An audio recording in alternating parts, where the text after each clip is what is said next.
Hello, hello, hello, and welcome back to another video on the Seed Scout YouTube channel. If you're watching on Seed Scout, hello. If you're watching on Twitter, hello. If you're watching on LinkedIn, hello. Today we are going to be talking about minimum check sizes and what should your minimum check size be, and should you even have a minimum check size? Okay.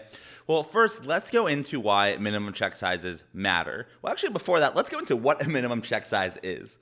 A minimum check size essentially is when you are raising capital for your startup, you can say to investors, I won't take a check under X size. I won't take checks under 25K. I won't take checks under 50K. No, you technically can. There isn't a legal obligation for you not to take checks under that number, but it's a mental strategic decision you made in your head that it's best off for the business if all the checks coming in are at a certain amount or higher. So that's what a minimum check size is. Should you have a minimum check size for yourself? Well, it depends on who you are. If you are a repeat founder, you have a lot of leverage, you have a lot of investor connections, and you want, you know it would be easier to deal with fewer cooks in the kitchen, then sure, have a minimum check size. But you probably don't need me to tell you that. You probably already know that, right? Because you've been through the ringer. You've been through the process of starting a company and building up that network. My guess is that most of the people watching this video are not in that position. And if you're in not that position, I would encourage you to not have a minimum check size. The reason for this is because checks are just money, but the people behind the checks can be so much more.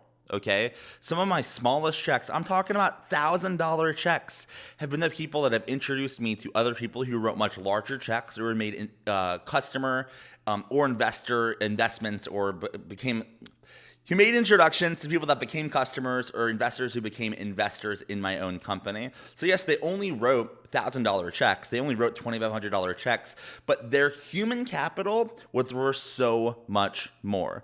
In addition, when you're a small company, you're fighting the fact that no one cares about you and no one cares about your startup. So if someone's raising their hand and they're saying, I care, I want to be a part of your journey, I have no idea why you would say no.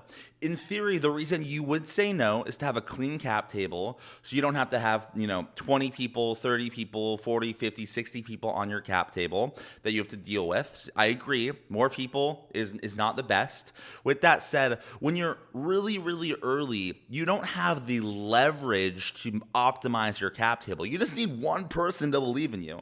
And if you got that person who wants to believe in you, but you're saying you got to invest at least 25K, shame. That sucks. That sucks for you and it sucks for them. So don't let your ego get into the way, okay? Don't let your ego get in the way.